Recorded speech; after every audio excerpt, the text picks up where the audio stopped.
Hello दोस्तों, कैसे हैं आप लोग। मेरे चैनल मैजिक कोड में आपका स्वागत है। आज हम HTML में फॉर्म के बारे में पढ़ेंगे।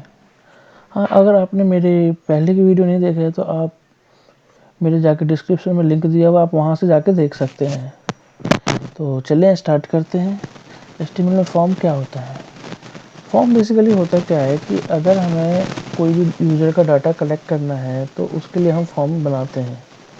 यूज़र से अपना डाटा डलवाते हैं और उसे सबमिट करते हैं। उसके बाद सर्वर पर प्रोसेसिंग होती है, फिर हमारे जाके डाटाबेस में सेव होता है। तो ये है। तो देखिए हमारे HTML फॉर्म में क्या हुआ। HTML form is used to collect user input. The user input is most often send to a server for processing. जैसे कि हमने देखा होगा अपने फॉर्म में कहीं भरते हो तो फर्स्ट नेम, लास्ट नेम और भी चीज़ें होती हैं। उसके बाद हम बटन को सबमिट कर देते हैं, तो उसके बाद ये हमारे सर्वर पर जाता है और उसके बाद हमारे डाटाबेस में सेव होता है। तो इस फॉर्म में हमारे बहुत सारे एट्रीब्यूट्स भी होते हैं। HTML फॉर्म को उसका टैग होता है फॉर्म से स्टार्ट होता है और फॉर्म के क्लोजिंग ब्लॉक से बंद होता है, और उसके अंदर ही हमारे सारे एट्रीब्यूट्स एलिमेंट्स लिखे जाते हैं। तो जैसे कि हमारे जो एलिमेंट होते हैं, टेक्स्ट फील्ड होते हैं, चेकबॉक्स होता है, रेडियो होता है, बटन्स होते हैं, सबमिट होते हैं, ये सारे हमारे एलिमेंट्स होते हैं। तो जैसे कि हमारे इनपुट एलिमेंट क्या क्या है, HTML इनपुट एलिमेंट्स दमो, जैसे मैंने अभी आपको बताया। जैसे इनपुट टाइप टेक्स्ट लिखेंगे तो टेक्स्ट आ जाएगा, जिसमें सिर्फ सिंगल लाइन टेक्स्ट इनपुट होगा। जैसे कि हमें कोई नेम लिखना है अपना यूज़र का, उससे फॉर्म भरवाना है, नेम और ईमेल, तो हम इनपुट टाइप टेक्स्ट लिखते हैं। फिर इनपुट टाइप रेडियो वो है, जैसे कि हमारा कोई भी वैल्यू जो है, हमारा सेलेक्टिंग वैल्यू चॉइस है, जैसे कि हमारे मेल और फीमेल, इसके अलावा कोई वैल्यू नहीं होती है तो हम रेडियो बटन यूज़ करते हैं। और चेकबॉक्स होता है क्या है कि अगर हमारे यूज़र से वैल्यू हमें पता है और उससे हमें मल्टीपल चॉइस कराना है कि जैसे कि हमारे स्किल्स उसके पास क्या है, हमारा उसे PHP भी आता है, CSS भी आता है, तो हम उसमें चेकबॉक्स यूज़ करते हैं। तो एक ही करके उसके बाद जैसे कि मैंने अभी इसका बताया भी है कि text field define single input field for text input. उसके बाद लेबल एलिमेंट होता है। लेबल एलिमेंट क्या होता है कि उसकी टेक्स्ट बॉक्स की इन्फॉर्मेशन के लिए हम लेबल यूज़ करते हैं, जैसे कि द लेबल टैग, उसके हम defines label for many form elements, उसके लेबल टैग से हम यूज़ करते हैं। एक एक करके हम इसका एग्जांपल भी देखेंगे अभी। और उसके बाद हमारा रेडियो बटन आता है। रेडियो बटन में क्या मैंने बताया था कि अब जैसे हमारा इनपुट टाइप रेडियो होता है। अगर हमें 2 या 3 वैल्यू में से कोई एक भी सेलेक्ट कराना है तो हम रेडियो बटन यूज़ करते हैं। जैसे कि हमारा इनपुट टाइप रेडियो, उसके बाद HTML है, CSS है, और इन तीनों में से उसे एक ही सेलेक्ट करना है तो हम रेडियो बटन यूज़ करते हैं। उसके बाद चेकबॉक्स क्या होता है कि जैसे कि अगर उसे मल्टीपल चेक करवाना है कि उसे ये भी आता है, उसे ये भी आता है, तो हम चेकबॉक्स यूज़ करते हैं। जैसे कि हमारे इसमें व्हीकल 1, व्हीकल 2, व्हीकल 3, ये चेकबॉक्स का मतलब ये हो गया कि उसे अगर व्हीकल 1 भी चलाना आता है, व्हीकल 2 भी चलाना आता है, व्हीकल 3 भी चलाना आता है। और ऐसे ही हमारा फिर इनपुट टाइप सबमिट होता है। सबमिट क्या होता है कि सबमिट बटन की अगर हमारा फॉर्म सब चीज़ हो गया तब उसे सबमिट करके हमें सर्वर पर भेजना है तो हम इनपुट टाइप सबमिट यूज़ करते हैं। हाँ, उसमें एक नेम एट्रीब्यूट होता है। नेम एट्रीब्यूट क्या होता है? नेम एट्रीब्यूट ये होता है, हम इनपुट टाइप के अंदर नेम एट्रीब्यूट लिखते हैं। जैसे देखो, वो हमारे वैल्यू को सर्वर पे भेजने के लिए यूज़ करते हैं। अगर हमने इनपुट टाइप में नेम की वैल्यू हमने नहीं दिया तो सर्वर पे हमारे पास वैल्यू नहीं मिलेगी। चलो मैं एग्जांपल करके आपको भी बताता हूँ एक एक करके, फिर नेक्स्ट स्लाइड देखेंगे। मैंने विजुअल कोड एडिटर खोल लिया।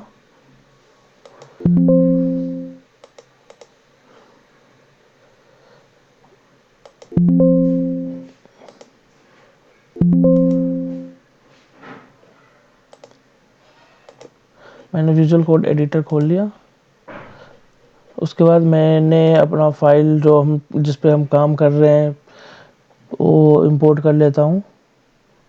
यहाँ से मैंने किया ऐड फोल्डर, और ये मेरे फाइल की लोकेशन है, C ड्राइव में है। C ड्राइव की जैम्प में htdocs में HTML के नाम से मैंने बनाया हुआ है। ये इसे फोल्डर मैंने इंपोर्ट कर लिया। अब ये देखिए हमने पहले की वीडियो में डिव के बारे में पढ़ लिया था, लिस्ट के बारे में पढ़ लिया था और टेबल के बारे में पढ़ लिया। तो आज हम पढ़ेंगे, हम एक फ़ाइल बना लेते हैं, न्यू फाइल, और form.html के से नाम दे देता हूँ। और हम बॉयलर को बनाने के लिए HTML5 करके तो हमारा पूरा बॉयलर बन जाता है, और जो भी चीज़ें हम लिखते हैं वो बॉडी के अंदर में लिखते हैं। तो चलिए, सबसे पहले मैंने बताया कि फॉर्म बनाने के लिए फॉर्म टैग यूज़ करते हैं, तो मैंने फॉर्म टैग ले लिया। ठीक है, अब हमने क्या बोला था, फॉर्म टैग के अंदर अगर हमें कोई भी यूज़र से वैल्यू डलवानी है, तो जैसे मान के चलो सिंगल इनपुट के लिए इनपुट टाइप टेक्स्ट होता है, तो इनपुट टाइप टेक्स्ट में करता हूँ,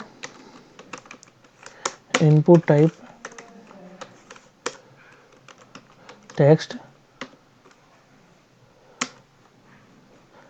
और नेम में बताया था कि नेम एट्रीब्यूट से क्या होता है, हमारी वैल्यू सर्वर पे जाती है। तो नेम में मैंने ले लिया नेम, हमें नेम बना लिखना है, और इसे मैंने क्लोज कर दिया। और एक चीज़ और मैंने बताया था कि इसकी कोई इन्फॉर्मेशन लेनी है, दिखानी है यूज़र्स को, तो हम एक लेबल दे देते हैं और इसमें लिखते हैं क्या हम कर रहे हैं, नेम। ठीक है, अब इसको मैं आपको सर्वर पे दिखाता हूँ। चलो एक फील्ड और मैं लिख देता हूँ, या चलो मैं आपको सर्वर पे पहले दिखा देता हूँ, फिर आप सर्वर पे जाने के लिए यहाँ से गो लाइव पे जाते हैं। ये एक्सटेंशन डाल लेना, लाइव सर्वर के नाम से एक्सटेंशन होता है। ये देखो यहाँ पे मैंने फॉर्म बनाया, उसके अंदर इनपुट टाइप टेक्स्ट हुआ, तो ये लेबल हो गया हमारा नेम जो है, और उसके अंदर यूज़र से इनपुट डालने के लिए इनपुट टाइप वैल्यू हो गई। अब मैं क्या चाहता हूँ, इसके बाद अगर हमें ईमेल डालना है, तो मैं इनपुट टाइप ईमेल करूँगा तो वो ईमेल ही उठाएगा। जैसे मैं मान के चलो इनपुट टाइप ईमेल करता हूँ, और नेम हमें सब में डालना होता है ताकि सर्वर पे वैल्यू जा सके, तो इसलिए हम ये देखो। और उसके बाद हम लेबल भी बनाएंगे इसके लिए भी, और यहाँ पर भी हम ईमेल डलवाएंगे, तो देखिए ईमेल भी आएगा, और ईमेल को ही लेके चलेगा, ईमेल की ही वैल्यू उठाएगा, और नेम के लिए होता है। उसके बाद हाँ, उसको मैं एक चीज़ और बता दूँ, हमारा एक प्लेस होल्डर होता है कि वैल्यू को, प्लेस होल्डर एट्रीब्यूट भी होता है जिससे वैल्यू को दिखाने की हम टेक्स्ट बॉक्स में कि क्या लिख रहे हैं। अब इसे मैंने प्लेस होल्डर में लिख दिया एंटर नेम, और यहाँ पे डाल दिया मैंने प्लेस होल्डर में एंटर ईमेल। अब देखिए क्या होगा हमारा, ये देखिए हमें अब इस जो इनपुट टाइप की टेक्स्ट फील्ड है उसके अंदर हमें प्लेस होल्डर में दिख गया कि क्या डालना है हमें। अब जब एंटर नेम है, जब आप क्लिक करोगे तो वो यहाँ पे आपका कर्सर आ जाएगा और आप इस पर लिख सकते हैं। और आगे के हम एलिमेंट देखते हैं, क्या क्या हमने एलिमेंट पढ़ा था, देखते हैं एक एक करके मैं आपको बताता भी हूँ। तो इसके बाद हमने लेबल हमने बता दिया आपको, उसके बाद हमने एक्सनेट में पढ़ेंगे अभी, हाँ रेडियो बटन और ये चीज़ें बटन। हाँ हम रेडियो बटन पढ़ते हैं। रेडियो बटन क्या होता है कि एक अगर हमारे पास वैल्यू चॉइसेस हैं, उसमें से हमें किसी एक को सेलेक्ट करना है, तो हम रेडियो बटन का यूज़ करते हैं। तो चलें यूज़ करते हैं।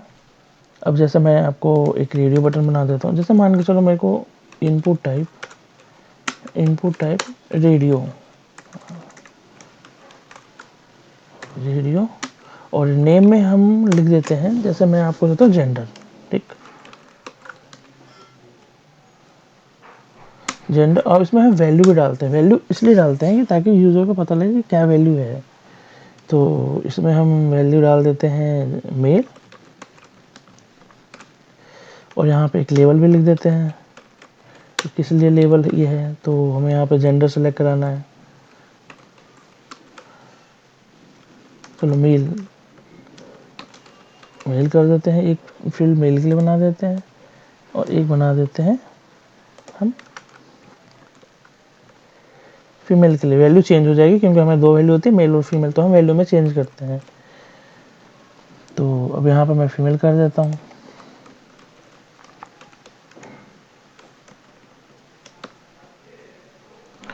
हाँ, जब हम जेंडर बनाते हैं, सॉरी, जब हम रेडियो बटन बनाते हैं, अगर 2 वैल्यू होती है या जो भी जितनी 2 से ज़्यादा भी है, तो हमारा जो नेम होगा वो सेम होगा। तो चलिए मैं बताता हूँ आपको, सर्वर पे चलते हैं।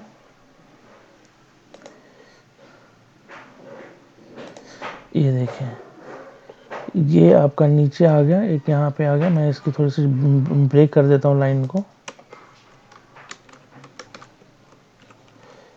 अब ये देखें, यहाँ पे मेल हो गया, ये फीमेल। आप दोनों में से कोई एक चीज़ सेलेक्ट कर सकते हो तो वही सेलेक्ट होगा। तो ये हमारा होता है input type radio button.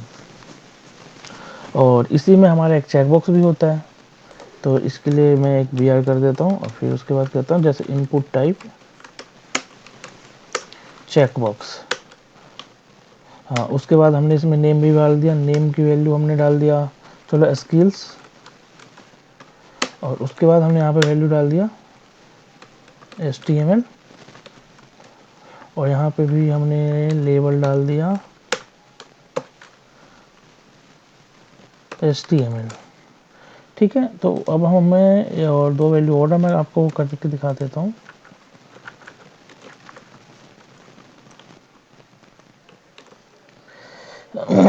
HTML में कर देता हूँ, सॉरी, दूसरे में मैं CSS कर देता हूँ। यहाँ पे मैं CSS करना होगा।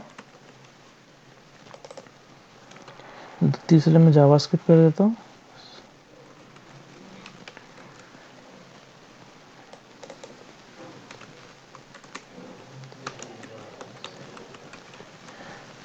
और रिएक्ट कर देता हूँ मैं,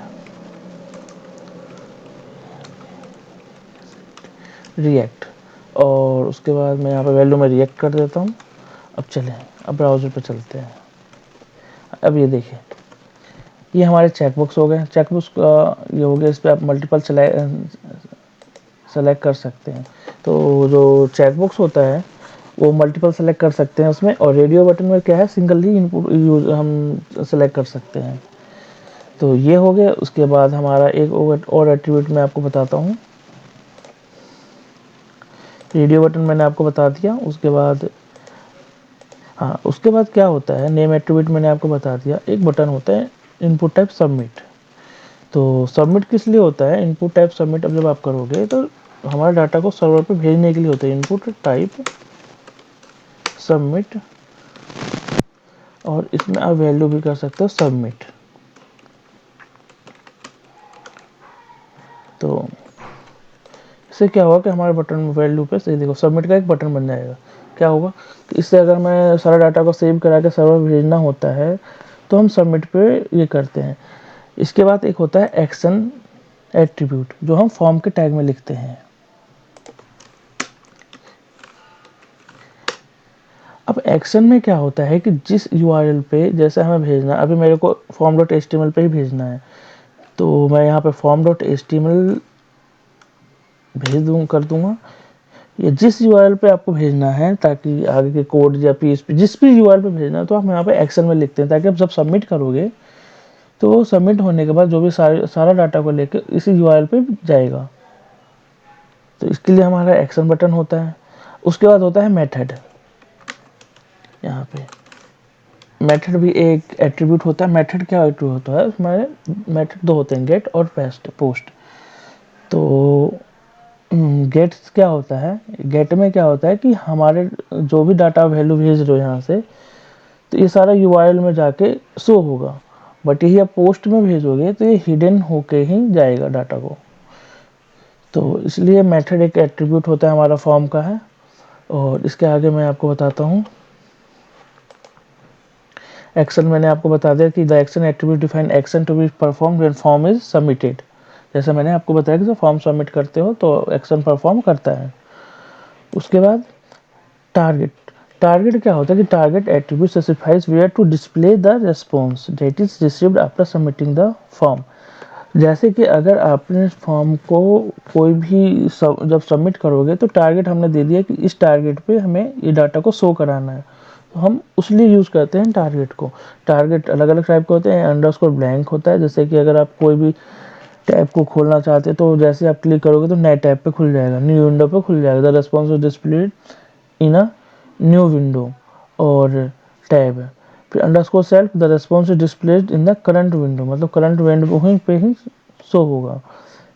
पेरेंट में the response is displayed in the parent frame, parent frame में ही आपका शो होगा डाटा को। The underscore top, the response is displayed in the full body of the window, full body window पे टॉप दिखेगा। उसके बाद frame name में the response is display in the named frame, I frame में ही अगर वो है, अब कोई भी डाटा को शो करना वो आई फ्रेम में ही शो होगा। तो इस तरह के टारगेट होते हैं, एट्रीब्यूट होते हैं। उसके बाद हमारे मेथड होता है, जो मैंने आपको बताया कि method attribute HTTP method to be used when submitting the form method, form data. तो जैसे form data can be sent URL variable method get और HTTP post transition method post. तो ये हमारे दो मेथड होते हैं जो जिससे हम सर्वर पे डाटा भेजते हैं। उसके बाद वैल्यू मैंने आपको the input value attributes specify in initial value for input field, मतलब कोई भी वैल्यू को स्पेसिफाई करना है इनिशियल वैल्यू पे तो हम वैल्यू को एट्रीब्यूट को यूज करते हैं। उसके बाद हमारा आता है वेब स्टोरेज। वेब स्टोरेज क्या होता है? वेब स्टोरेज बेसिकली हम डाटा को सेव स्टोरेज करने के लिए यूज़ करते हैं। जैसे web storage, web application can store data locally with in the users browser, user browser में ही डाटा हमारा सेव होता है। HTML5 के पहले जो डाटा हमारा सेव लोकल पे सेव होता था वो कुकीज़ में सेव होता था। जैसे कि application data had to be stored in cookies include every server request. Web storage is more secure and large amount of data can be stored locally without affecting website performance. मतलब कि HTML5 से पहले हम data को cookies में, local data को cookies में save कराते थे।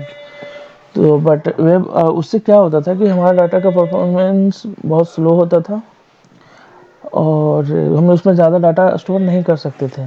बट अब वेब स्टोरेज में क्या होता है कि हम लार्ज अमाउंट का डाटा स्टोर कर सकते हैं लोकली, बिना वेबसाइट को की परफॉर्मेंस को अफेक्ट करते हुए। लोकल वेब स्टोरेज में हमारे दो होते हैं। जैसे वेब स्टोरेज ऑब्जेक्ट कौन कौन से होते हैं हमारे? दो ऑब्जेक्ट प्रोवाइड करते हैं, विंडो डॉट लोकल स्टोरेज और window dot session storage. Window dot local storage क्या होता है कि वो stores data with no expiration date, मतलब विंडो डॉट लोकल स्टोरेज जो होता है उसको हम कब तक भी डाटा को स्टोर कर सकते हैं, उसकी कोई एक्सपायरेशन डेट नहीं होती है। लेकिन यही विंडो डॉट सेशन स्टोरेज क्या होता है कि stores data for one session, मतलब जैसे ही आपका ब्राउज़र क्लोज हो जाएगा तो आपका डाटा लॉस हो जाएगा, ख़त्म हो जाएगा। इसलिए हम डाटा को web dot window dot session storage को का यूज़ होता है। उसके बाद तो आशा करता हूँ आपको मेरा वीडियो आपको अच्छा लगा हो। मेरा वीडियो अगर अच्छा लगा हो तो मेरे चैनल को लाइक करें और सब्सक्राइब करें और शेयर करें।